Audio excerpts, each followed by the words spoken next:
She went into the store to buy sneakers, but the manager thought she was a thief. Calling the police seemed like the right thing to do for him until her father walked into the store. Subscribe so you don't miss new stories. Tell us in the comments what city you're from. The Grand Crest Shopping Center towered over the bustling city streets, its glass facade gleaming under the afternoon sun.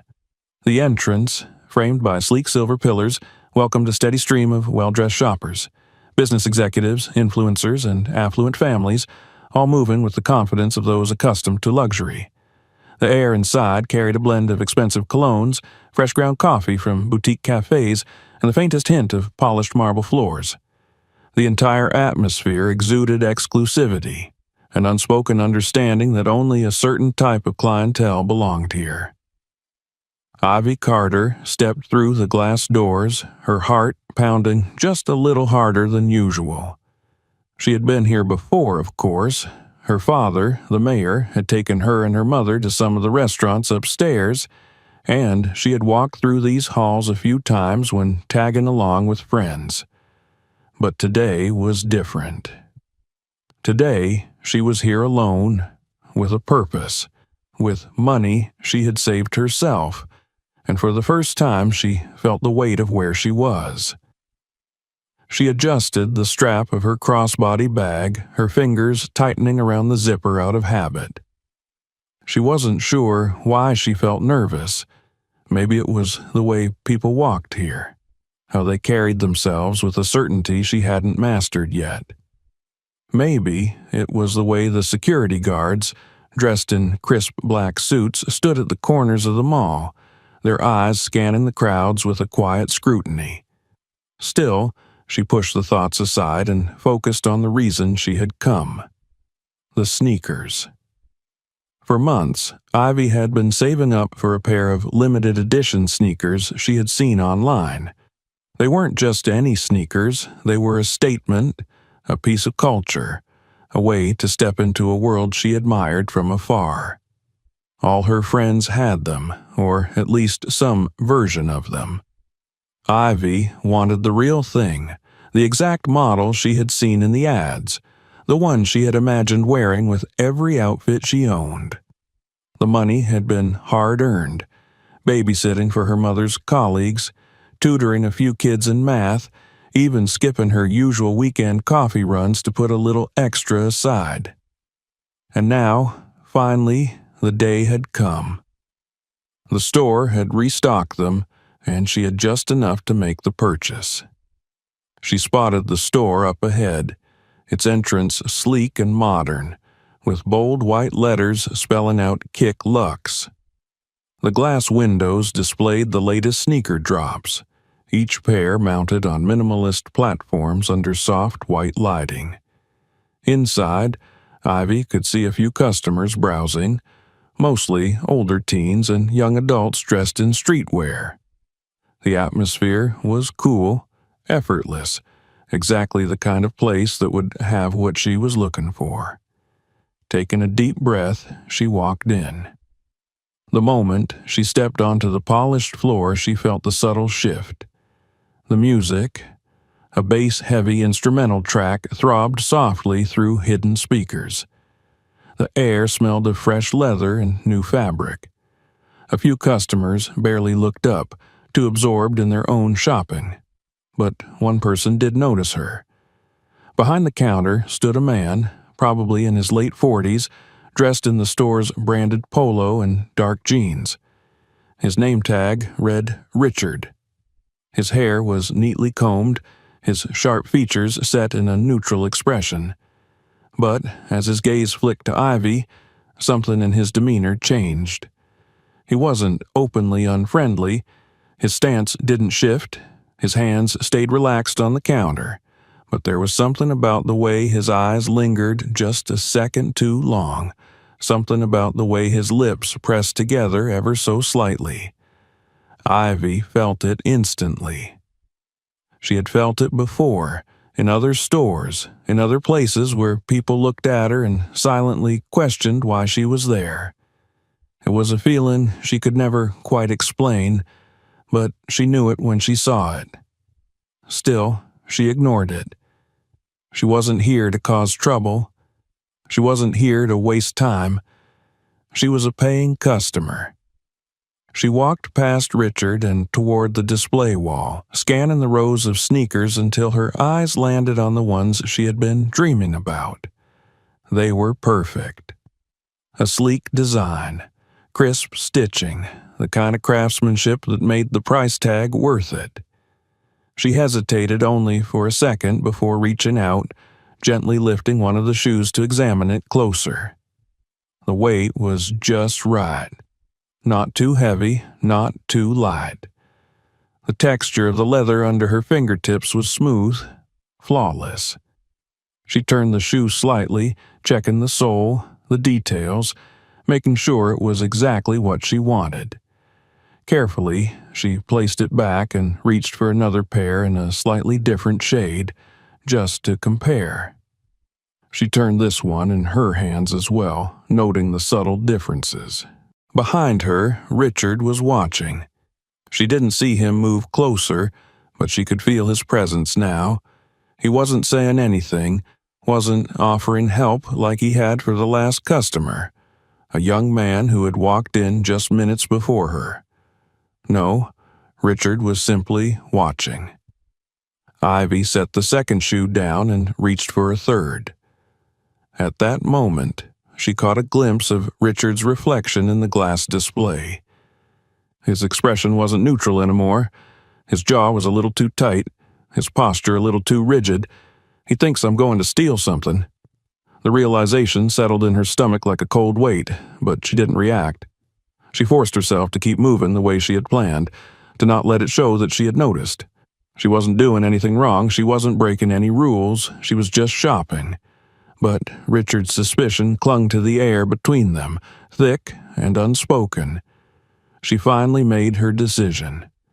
She picked up the pair she wanted, the exact size, the perfect color. Then she turned to Richard. "I'd like to buy these," she said, her voice calm, steady. For a second, he didn't move. Then, slowly, he stepped forward. "Those are pretty expensive," he said, his tone casual, but the meaning behind it clear. Ivy blinked.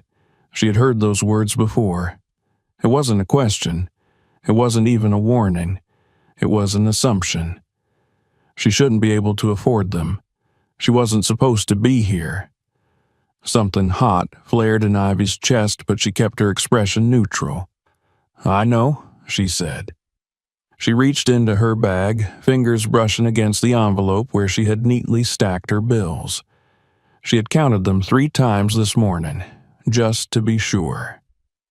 Before she could pull the money out, Richard's gaze flickered toward the front of the store. And then, without another word, he turned and walked toward the counter. Ivy watched as he did something subtle, something almost imperceptible. He pressed a small button beneath the register. Then he picked up the phone. She couldn't hear what he was saying, but she didn't have to. Her heart began to pound, her breath tightening in her chest. She had seen this happen before, on the news and viral videos and stories whispered among friends. She had done nothing wrong. And yet, in Richard's eyes, that didn't matter. Somewhere in the distance, barely audible over the store's music, she heard it. The sound of approaching sirens. Ivy's fingers tightened around the shoebox in her hands, her heartbeat thrumming against her ribs like a war drum. The store suddenly felt smaller, suffocating, its walls pressing inward as a cold sensation crawled up her spine. She had seen Richard's subtle movements, the way his hand had disappeared beneath the register, the way he had picked up the phone with the ease of someone who had done this before. She tried to steady her breathing, but the weight of the moment was settling in fast. She had done nothing wrong. And yet, the faint sound of sirens in the distance was growing louder. Richard still hadn't looked at her since making the call. He was behind the counter now, pretending to be busy, adjusting a stack of receipts or tapping on the register screen, though there was no real transaction taking place. Every now and then, he'd cast a glance toward the front entrance as if waiting. Ivy clenched her jaw, her grip tightening around the shoebox. This isn't happening. She turned toward the door. The two security guards she had seen earlier, the ones patrolling the shopping center, were now stationed just outside the store. They weren't looking at anyone else. Their focus was locked on her. Her stomach turned. She hadn't even paid for the shoes yet. She hadn't even taken them off the display. But it didn't matter. She could hear her father's voice in the back of her mind, the way he had warned her about situations like this, the way he had always reminded her to stay calm, to be smart, to never make a scene even when it felt unfair. Not today. Not here. She inhaled deeply, straightened her posture, and walked toward the register. Richard glanced up as she approached, his expression unreadable, but there was a smugness in the way he held himself now, like he had already won. "I'd like to buy these," she said again, placing the box on the counter. There was a pause, a long, deliberate one. Then Richard sighed, shaking his head slightly, like he was indulging a child who didn't understand the situation. "Look," he said, "I just need to be sure. You understand, right?" Ivy's skin prickled. "Be sure about what?" He exhaled through his nose. "That you can afford these." Her nails dug into her palm. She reached into her bag, pulled out the envelope, and set it on the counter. It wasn't just the exact amount. She had even accounted for tax. The bills were crisp, neatly stacked, proof of every extra hour she had worked, every time she had chosen to save instead of spending. Richard's eyes flicked to the money, but his expression didn't change. If anything, he looked more irritated. "That's a lot of cash," he said, almost like an accusation. Ivy forced herself to stay still. "It's the exact amount." Richard didn't reach for it. He didn't start the transaction. Instead, his fingers drummed against the counter, his lips pressing into a thin line.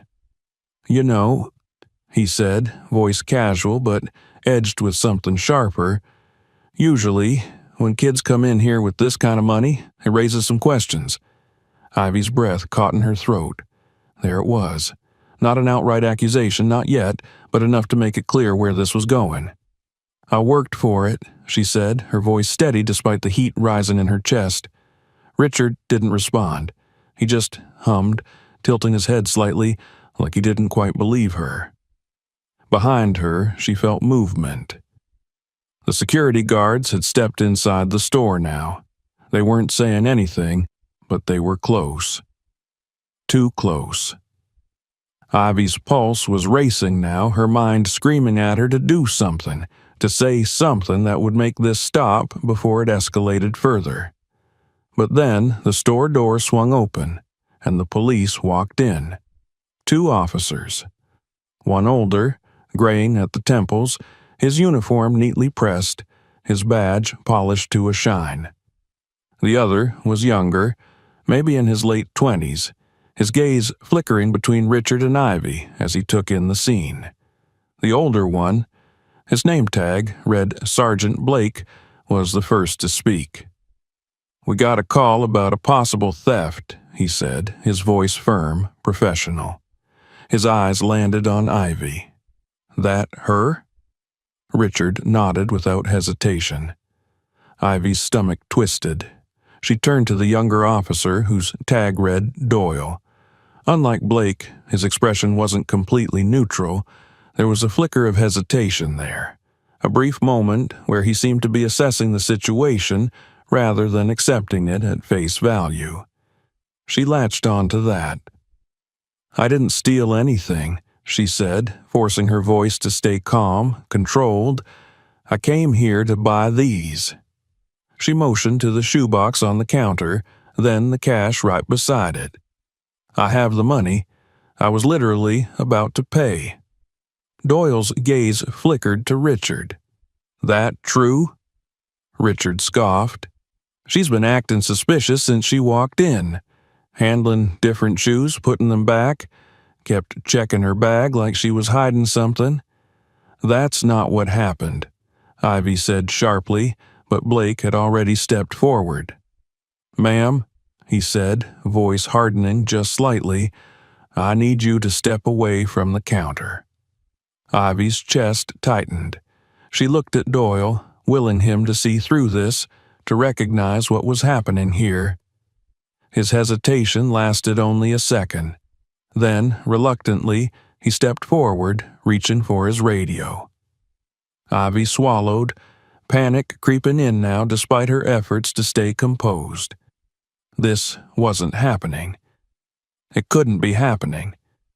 She wanted to protest, to fight back, but her father's voice was in her head again, telling her to be careful, telling her not to make things worse. So she did the only thing she could think of. She reached into her pocket. Not fast, not sudden, just enough to pull out her phone. And she called her dad. I need you at Grand Crest Mall, she said, her voice even but sharp. Now. Blake exhaled sharply, shaking his head. Look, kid, you'll get a phone call at the station. No, Ivy interrupted, gripping her phone tightly. You don't understand. She lifted her chin, meeting his gaze dead on. My father's Mayor Carter. Silence. Blake's expression didn't change immediately, but she saw the slight shift, the recognition of the name, the way his posture stiffened just slightly. Doyle, standing beside him, looked suddenly uncertain. And Richard's face paled. Ivy didn't move. She just stood there, holding her phone, her hands steady now, her voice unwavering. You might want to wait, she said, before you make a mistake you can't take back. And then, somewhere outside the store, past the open doors of the shopping center, past the glass windows reflecting the late afternoon sun, a sleek black town car pulled into the front entrance, and Mayor James Carter stepped out. The moment Mayor James Carter stepped out of the sleek black town car, the atmosphere in the shopping mall shifted. Ivy had never been more relieved to see her father, but she knew better than to show it. This wasn't over. Not yet. The tension still clung to the air, thick and unshaken. She remained perfectly still, her phone still in her grip, as she watched her father approach the entrance of the store.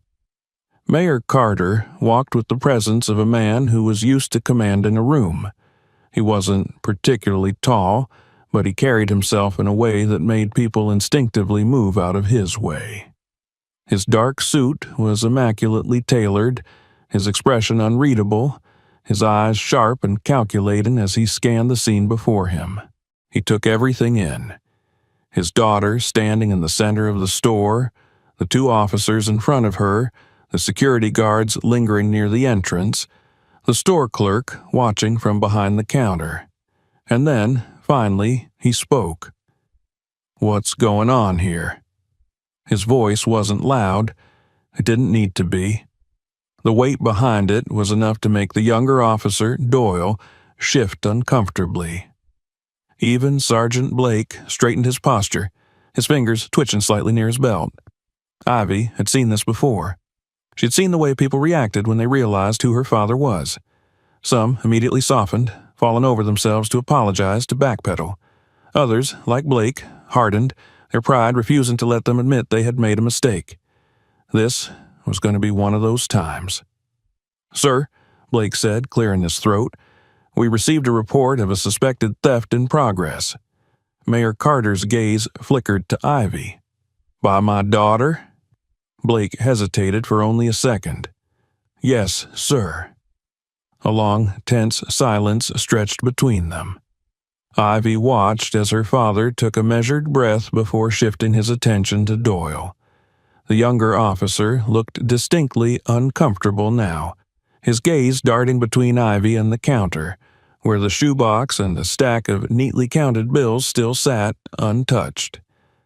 "What exactly was stolen?" Mayor Carter asked, his tone eerily calm.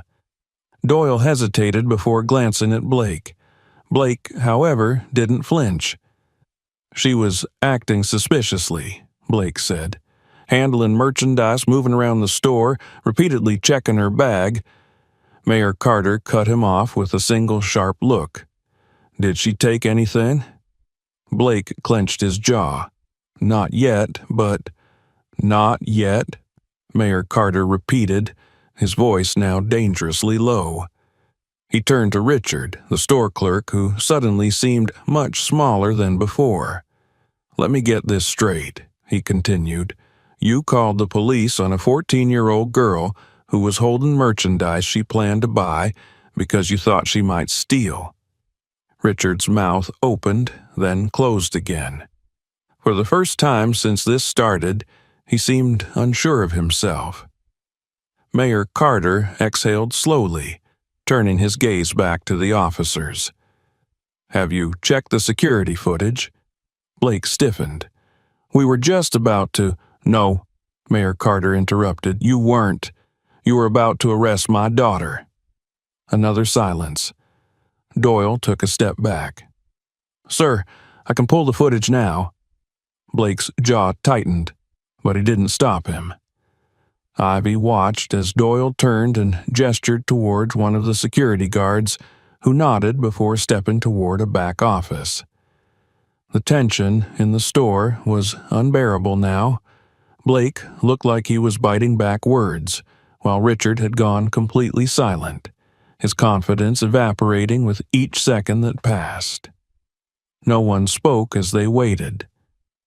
Ivy's fingers twitched at her sides, her breath coming in steady, controlled inhales. She wasn't going to let them see her crack. Finally, after what felt like an eternity, the security guard returned, holding a small tablet. He handed it to Doyle, who tapped the screen a few times before looking up. "It's playing," he said, turning the screen toward the group. Ivy watched as the footage rolled. There she was, walking into the store, browsing the shelves, picking up a pair of sneakers, examining them, placing them back, repeating the process, taking her time. She wasn't stuffing anything into her bag. She wasn't acting suspicious.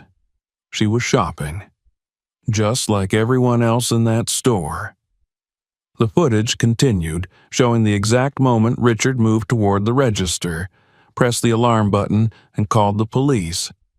Ivy was still at the shelves, completely unaware of what was happening behind her. And then it ended. Silence.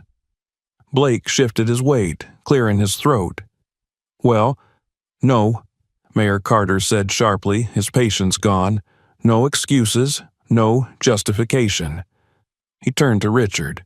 "You knew exactly what you were doing when you made that call." Richard swallowed hard but said nothing. Mayor Carter turned to Blake. "And you," he said coldly. "You walked in here, saw my daughter, and decided she was guilty without a single shred of evidence." Blake bristled.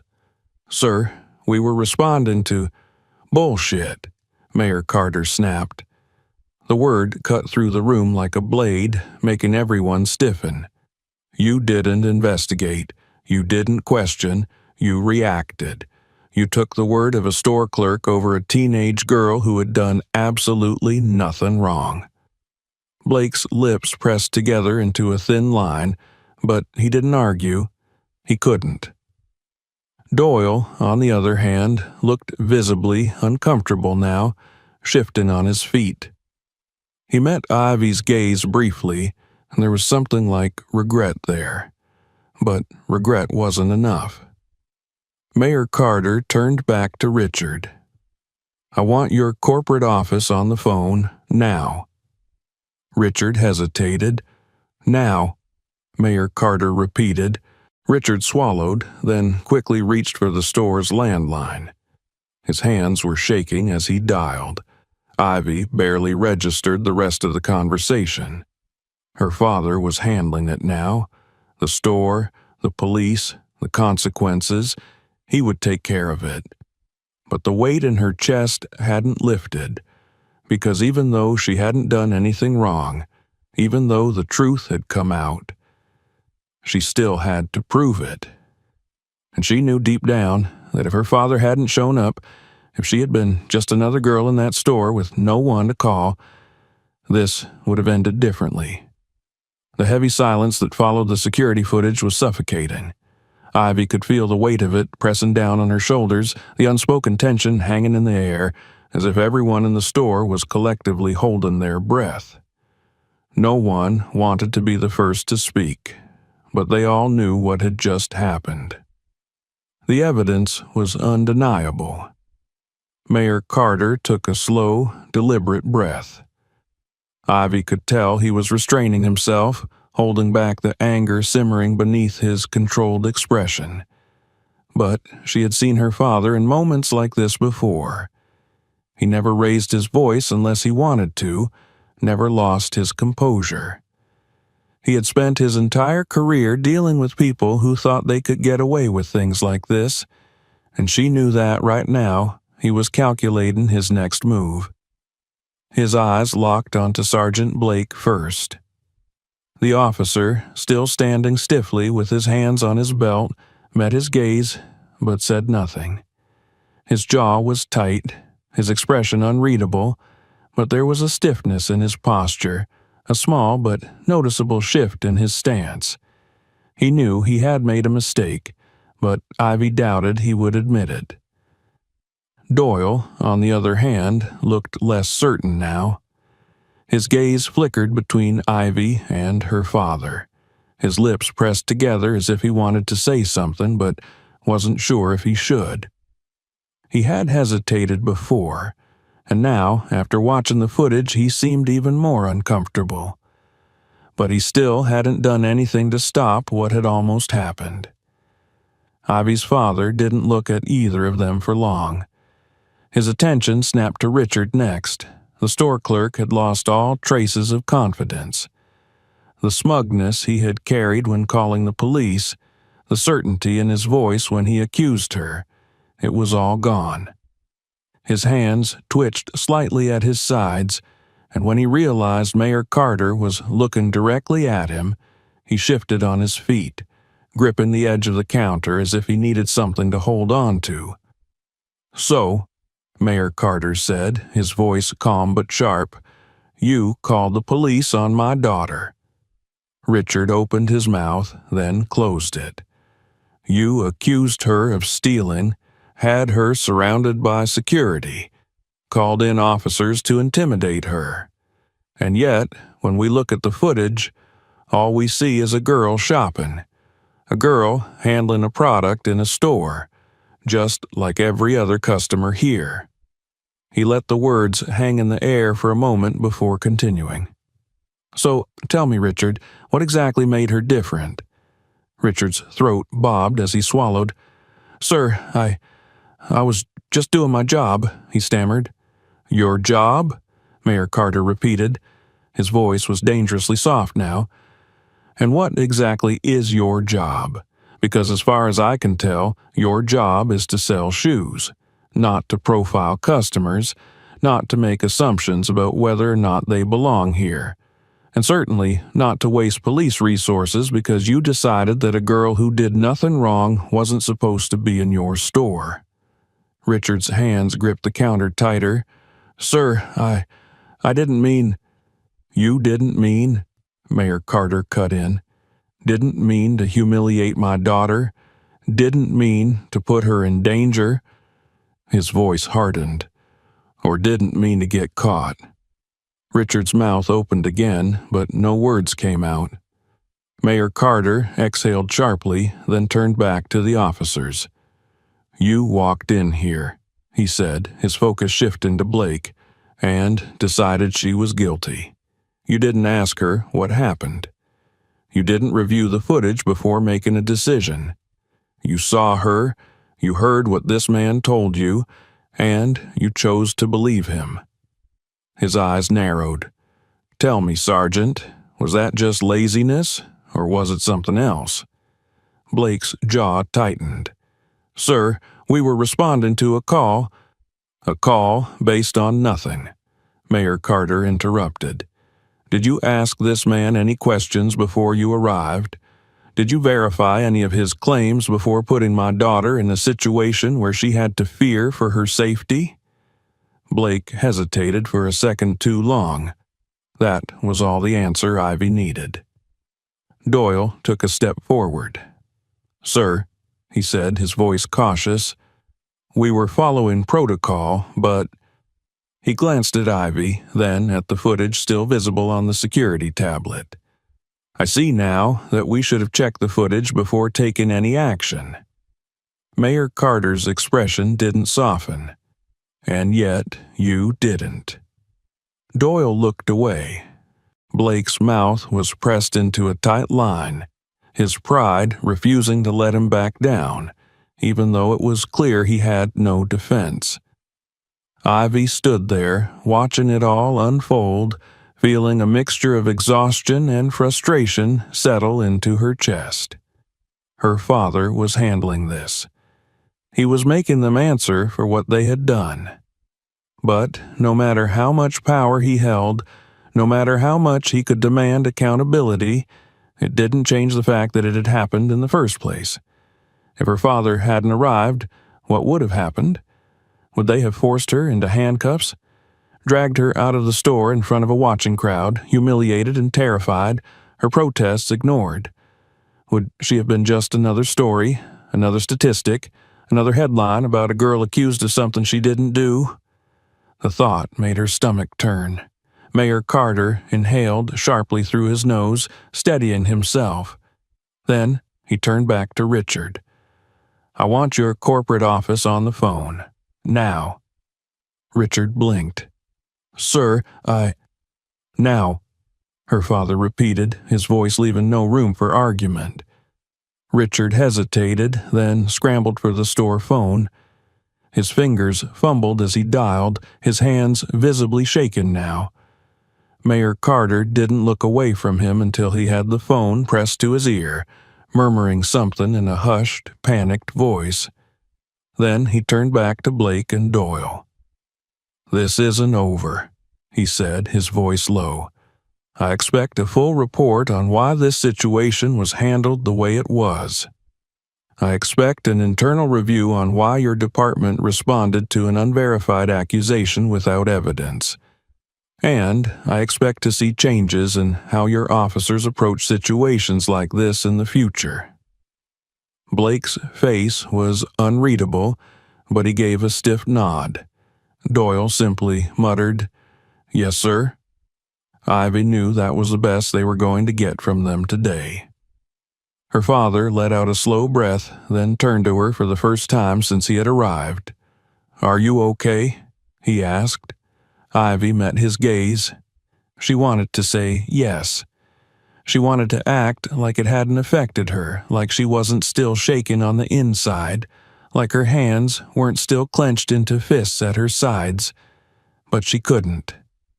She swallowed, then gave a small shake of her head.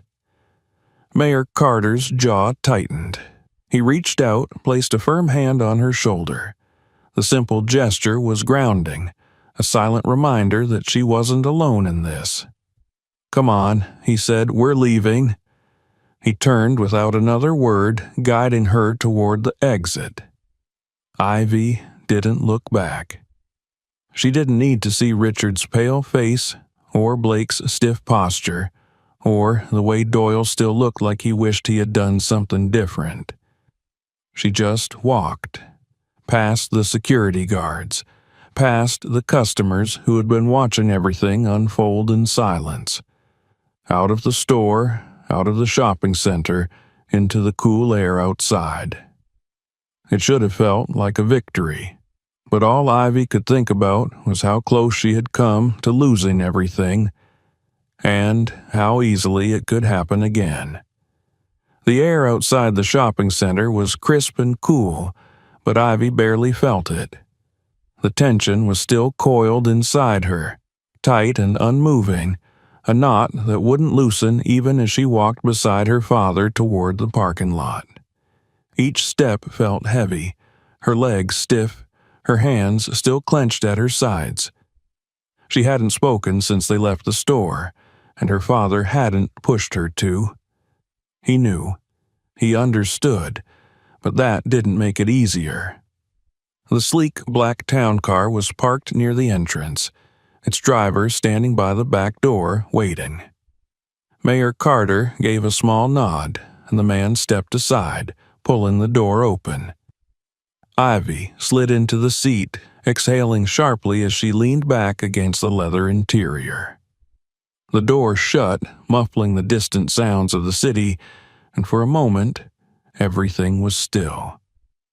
Her father entered after her, closing his own door with a deliberate click.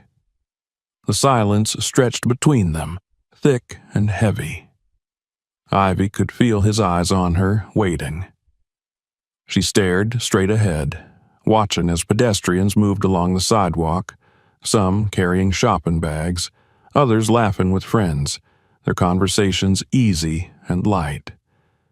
It felt surreal that just minutes ago she had been inside that store, accused of something she hadn't done, forced to defend herself against people who had already made up their minds about her. Mayor Carter finally spoke. "Do you want to talk about it?" Ivy didn't answer right away. She pressed her fingers into her palms as if grounding herself before finally turning to face him. "What if you hadn't been here?" she asked quietly. Her father inhaled, his expression tightening for just a second before he schooled it back into neutrality. He didn't answer right away, and Ivy knew why. Because they both knew the truth. If he hadn't come, if she had been just another girl in that store, another teenager without a powerful last name, without someone who could demand justice in the span of minutes, things could have gone very differently. "They would have taken me," she continued, her voice low but steady. "They would have arrested me. Or maybe they wouldn't have. Maybe they would have just humiliated me in front of everyone and let me go, but either way, it would have stuck. They wouldn't have listened to me. They didn't listen to me." She turned toward the window, shaking her head. "I did everything right. I didn't do anything wrong, and it still wasn't enough." Her father exhaled slowly, his fingers drumming against his knee. "You shouldn't have had to prove anything," he said after a long pause. Ivy's throat tightened.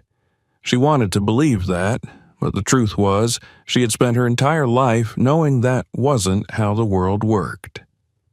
Her father sat back in his seat, his expression unreadable, but Ivy could see the frustration simmering beneath the surface. This wasn't just about her anymore. It never was. He had spent years fighting against things like this, against people like Richard, against systems that allowed situations like this to happen over and over again. But no matter how many policies he pushed for, no matter how many speeches he gave, it never stopped. And now it had happened to his own daughter. Ivy swallowed hard, her hands tightening into fists. "I want to see the footage," she said suddenly. Her father frowned. "What?" "The security footage," she said, her voice firmer now. "I want to see it again." Mayor Carter studied her for a long moment, as if weighing whether this was a good idea. But then he nodded. He reached into his jacket, pulled out his phone, and swiped through his contacts. "Cynthia," he said when the line connected, "I need you to get me a copy of the security footage from the Grand Crest Shopping Center. The incident at Kick Lux. Yes, as soon as possible." He listened for a moment, then nodded again. "And send a request to the department for a full report on the officers involved." Ivy watched him, her pulse steadying. This wasn't over, not for him, Not for her. Her father ended the call and turned back to her. "I'm going to handle this," he said. Ivy didn't doubt it, but that wasn't the point. "You can't fix everything," she murmured. Her father's jaw tightened. He didn't say anything, and Ivy knew why. Because he wanted to. Because he had spent his whole life trying. The car began moving, the city lights casting shadows across their faces. Ivy closed her eyes for a moment, inhaling deeply, trying to push away the weight of the day. But she knew this feeling wasn't going anywhere, because no matter what her father did next, no matter how much accountability he demanded, the damage had already been done. The next morning, the incident was already making waves. Ivy hadn't checked her phone all night, but when she finally did, the notifications were endless. Messages from friends, classmates, people she barely knew, all asking the same thing. Was it true? Had it really happened? Some were outraged, others were just curious. And a few, just a few, were looking for a reason to justify what had been done to her. She turned off her phone. She didn't want to read the messages, didn't want to see the articles that were already circulating. Her father had been on the phone for hours last night, handling things the way only he could, but Ivy knew that public perception was out of his hands now. The story had escaped into the world, and there was no pulling it back. She sat in the kitchen, stirring her cereal with her spoon without eating it. Her appetite was gone. Across from her, her father was reading over a printed report, his expression unreadable. He was fully dressed already. Navy suit, crisp white shirt, tie perfectly knotted. He looked like a man ready for battle. "They fired him," he finally said, setting the papers down. Ivy blinked, slowly looking up from her bowl. "What?" "Richard Whitmore, the store clerk. He was terminated this morning.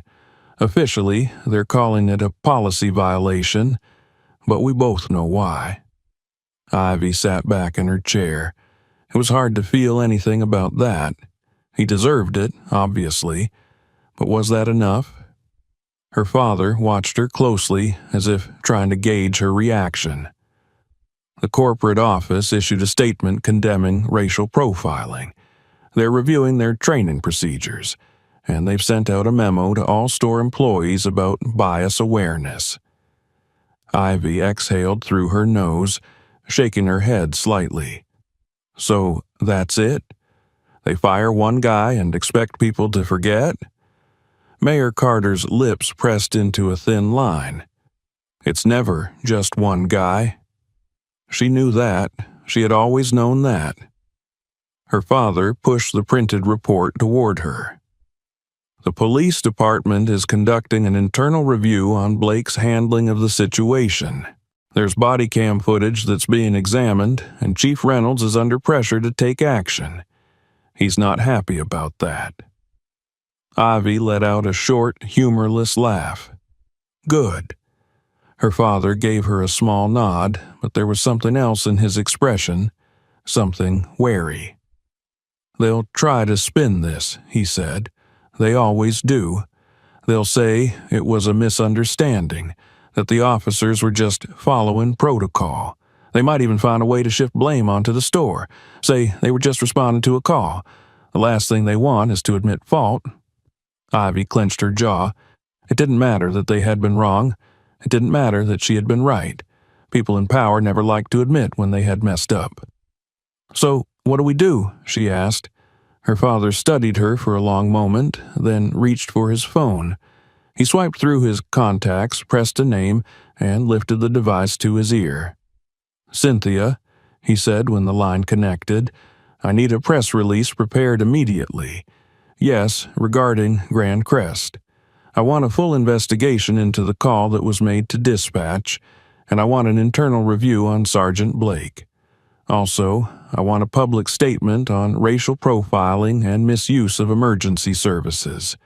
and make sure the media knows exactly what happened." Ivy's eyebrows lifted slightly. Her father wasn't just handling this quietly. He was going to war.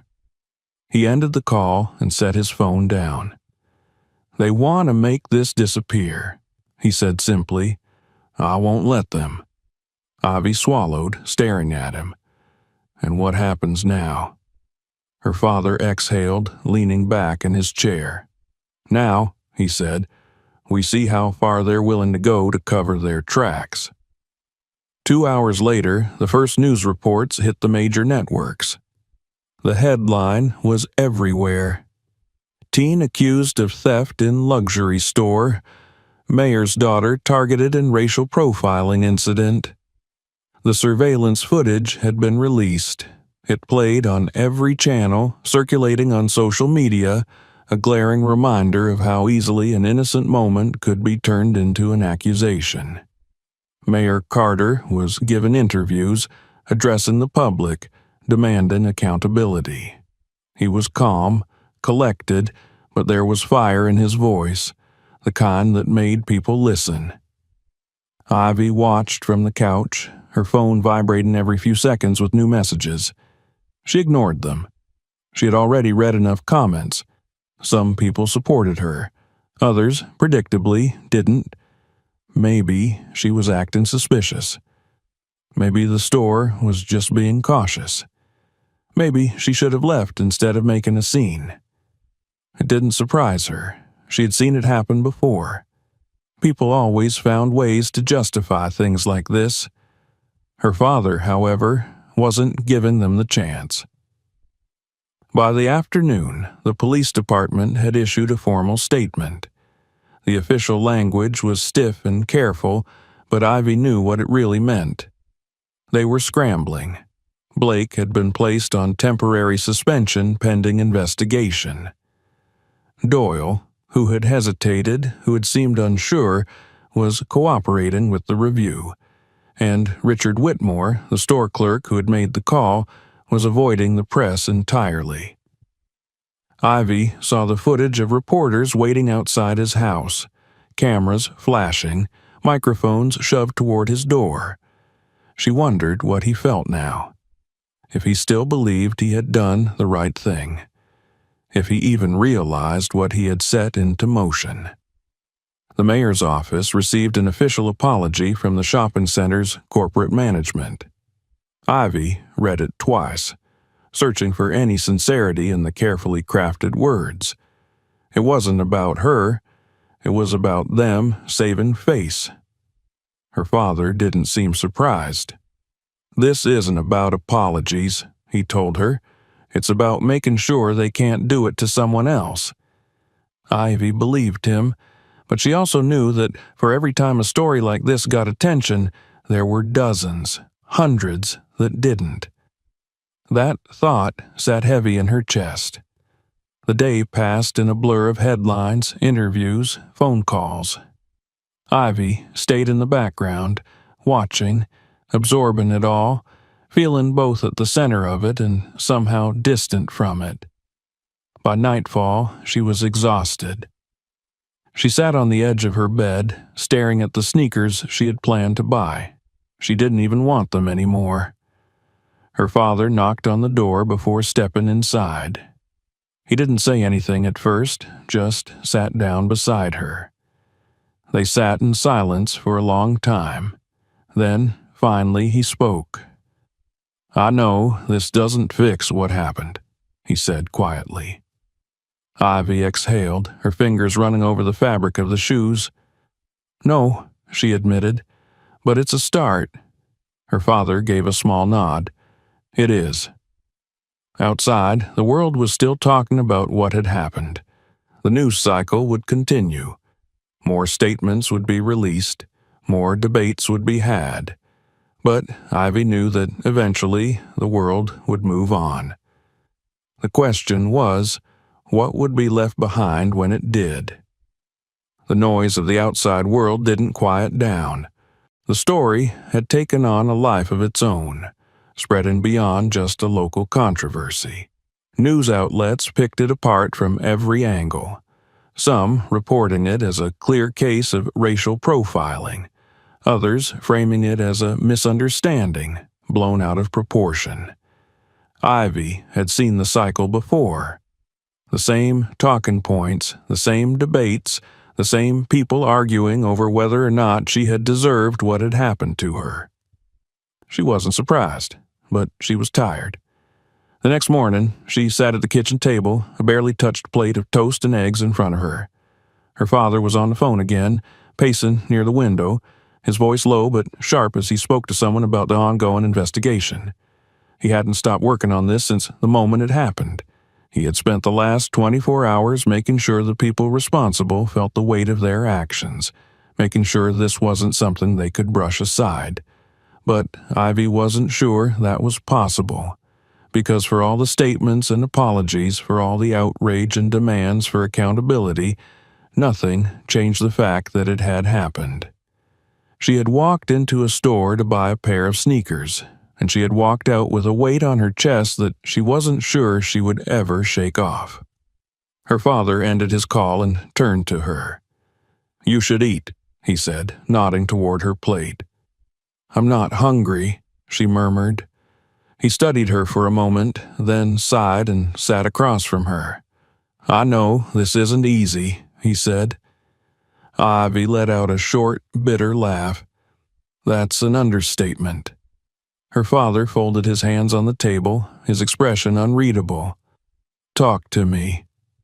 Ivy stared down at the table for a moment, then finally looked up. "You ever wonder how many times this has happened to someone who didn't have a way to fight back?" she asked. Her father's jaw tightened. He didn't answer right away, but he didn't have to. They both knew the answer. All the times this had happened and no one had listened. All the people who had been accused, humiliated, arrested, who hadn't had the luxury of calling someone in power, who hadn't had cameras to prove their innocence. Her father leaned forward slightly. "I think about that every day," he admitted. Ivy swallowed hard. "So, what's the point?" Her father frowned. "What do you mean? What's the point of any of this?" She gestured vaguely toward his phone, toward the printed reports still sitting on the counter. "They fired the store clerk. They suspended the cop. The news is talking about it. But it's still going to happen again, to someone else. And no matter what we do, no matter how much noise we make, it never really stops." The words spilled out before she could stop them. She hadn't realized how much frustration had been building inside her until now, how much anger had been sitting just beneath the surface. It wasn't just about what had happened in the store. It was about the pattern, the exhausting, never-ending cycle. Her father didn't speak for a long time. Then he exhaled, leaning back in his chair. "I won't lie to you," he said. "You're right. It will happen again. To someone else. Maybe tomorrow, maybe next week, and maybe they won't have a way to fight back." Ivy clenched her jaw, looking away. "But that doesn't mean we stop fighting," her father continued. Ivy's eyes flicked back to him. He held her gaze. "The world doesn't change overnight. It doesn't change because of one case or one protest or one investigation. It changes because people refuse to accept it the way it is." Ivy exhaled through her nose. "That's what you've been trying to do, right?" she asked. "Your whole career?" Her father gave a small nod. "It's why I ran for office. It's why I do what I do. And it's why I'm not letting this go." Ivy stared at him. "And you think that actually works?" A faint smile tugged at the corner of his lips. "I think it's the only thing that ever has." She wasn't sure if she believed that, but she wanted to. Her father reached for his phone again, glancing at something on the screen. "I have another meeting in an hour," he said. "The city council wants to discuss implementing new policies on racial bias training for police officers." Ivy blinked. Because of this? Her father nodded. They're under pressure to respond, and if they don't, I'll make sure they do. Ivy leaned back in her chair, processing that. Maybe it wouldn't fix everything. Maybe it wouldn't stop it from happening again. But it was something. Her father stood, setting his phone down for a moment. There's a press conference this afternoon, he said. I'm going to make a statement. Ivy hesitated. Do you want to be there? He asked. She wasn't sure. The idea of standing in front of cameras, of being the face of a conversation she hadn't asked to be a part of, felt overwhelming. But at the same time, it felt like she should be there. Like she had to be. She took a deep breath. Yeah, she said finally. I do. Her father nodded once. All right. As he stepped away to answer another call, Ivy picked up her phone again. She stared at the screen for a long moment, then finally opened her messages. She scrolled past the unread ones, past the people who had only reached out now that her name was in the news, until she found the conversation she had been avoiding. Her best friend, Layla, had sent her a text the night before. You good? Ivy hadn't responded. She hadn't been sure how to, but now she finally typed back, I don't know, but I think I will be. She hit send. The world outside was still moving, still talking, still debating, but for the first time in days, Ivy felt like she was regaining some control. She wasn't just a girl in the news. She wasn't just a headline. She was still herself, and she wasn't going to let anyone take that from her. The press conference was scheduled for 3 p.m. By noon, the mayor's office was already a hive of activity. Staff members moved in and out of offices, phone calls buzzed through the air, and the tension of the moment weighed on everyone in the room. The story had grown beyond just one teenager being accused in a shoe store. It had become a debate about racial profiling, about law enforcement, about systemic failures that people either wanted to fix or pretend didn't exist. Ivy sat in the corner of her father's office, scrolling through the news articles. Each one had a slightly different spin. Some focused on the injustice of what had happened to her. Others dissected her father's reaction, wondering if he was using this moment for political gain. Then there were the op-eds, the talking heads on TV, the endless online debates where people who had never met her felt comfortable deciding whether or not she had deserved what had happened. She had expected it, but that didn't make it any less exhausting. Her father sat behind his desk, rubbing his temples as he listened to yet another phone call. He had barely stopped working since the incident. She could tell he wasn't just thinking about her anymore. He was thinking about what came next, about what this moment could mean beyond just their family. When he finally hung up, he looked at her. You still want to be there? He asked. Ivy hesitated for only a second before nodding. I do. He studied her, his expression unreadable. It won't be easy. Reporters are going to ask questions. Some of them will be supportive, but others, he sighed, others will be looking for something to twist. I know. And you're sure you're ready for that? Ivy met his gaze, steady and unflinching. I don't think I ever will be, she admitted, but I'm still going. Her father nodded slowly, then leaned back in his chair. All right. By the time they arrived at the press conference, a crowd had already gathered. Reporters, cameramen, city officials, a few protesters holding signs. Some of the signs were in support of her father's call for action. Others weren't. Ivy felt her stomach tighten as they stepped out of the car. She wasn't sure what she had expected, but seeing the crowd made everything feel more real, more permanent. A woman with a microphone spotted her immediately. Ivy, can we ask you a few questions? Her father's security detail kept the reporters at a distance. guiding them toward the podium set up in front of City Hall. Mayor Carter stepped forward first, his presence commanding as always. The cameras clicked, the murmuring quieted, and then, with a calm but authoritative voice, he began speaking.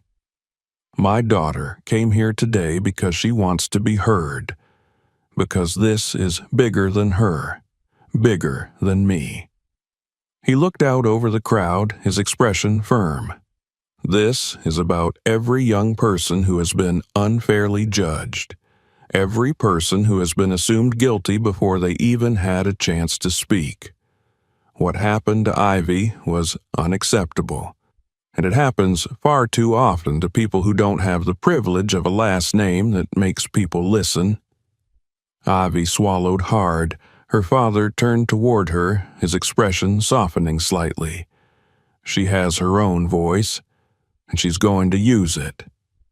Then, for the first time, he stepped back, leaving her in front of the microphones. For a moment, Ivy felt frozen. The weight of so many eyes on her made her pulse hammer in her ears. She had never spoken in front of this many people before, but she had spent the last 2 days being talked about. It was time to talk for herself. She took a deep breath. I was in a store, she said, her voice steady. I was shopping. That's all I was doing. But the moment I walked in, the clerk didn't see a customer. He saw a problem, and no matter what I said, no matter what I did, he had already decided who I was. A few cameras flashed. She kept going. It didn't matter that I had money. It didn't matter that I was following every rule. It didn't matter that I did nothing wrong. He decided I was guilty before I even had a chance to prove otherwise. Her hands clenched at her sides. The scariest part isn't that he called the police. It's that when they arrived, they believed him. They didn't ask questions. They didn't check the cameras. They didn't even listen to me. They saw me, they heard his accusation, and they reacted. A murmur went through the crowd. I was lucky, she continued. My father is the mayor. I had someone to call. But what about the people who don't? What happens to the kids who don't have someone to fight for them? The ones who don't have cameras proving their innocence? The ones who don't get a press conference, who don't get headlines, who don't get justice? She let the question hang in the air. Then she took another breath. This isn't about me anymore. This is about making sure no one else has to go through what I did. This is about making sure the people who are supposed to protect us don't treat us like criminals just because of how we look. This is about accountability. And it starts now. She stepped back. For a moment, there was silence. And then, applause. Not from everyone, but from enough. Her father placed a reassuring hand on her shoulder, murmuring, "You did good, kid." She didn't know if it would change anything, but at least for once, she had been heard. The press conference ended, but the conversations didn't. Reporters scrambled to dissect her words. Officials made calls. The city's police chief announced that bias training for officers would be expanded. Small steps, but steps nonetheless. By the time Ivy and her father returned home, she felt drained. She sat in her room, staring at the sneakers she had wanted so badly just days ago. She had dreamed about them for months. Now they felt like a reminder of something else entirely. A knock on the door made her look up. Her father stepped inside, holding his phone. "It's done," he said. "Blake's resignation was just announced." Ivy exhaled. He didn't apologize, she guessed. No. She nodded, unsurprised. "And the store? They're changing their policies.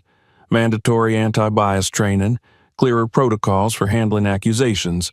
It's not perfect, but it's something." Ivy let out a slow breath. "Yeah." Her father hesitated, then sat beside her. "I know, it's not enough," he said. "It never is. But you stood up today. You made them listen. Ivy thought about the press conference, about the people who had clapped, about the people who hadn't, about the way her voice had sounded over the microphone, steady and unshaken. "I don't want this to be something people forget in a week," she murmured. Her father's lips quirked up in the faintest smile. "Then make sure they don't." She looked at him, really looked at him. Then she picked up her phone, and she started typing. The story wasn't over, and she wasn't done telling it. If you found this story meaningful, make sure to subscribe so you don't miss future content. Watch our next videos for more powerful stories, and explore our channel for more eye-opening narratives. Share this video with others to keep the conversation going.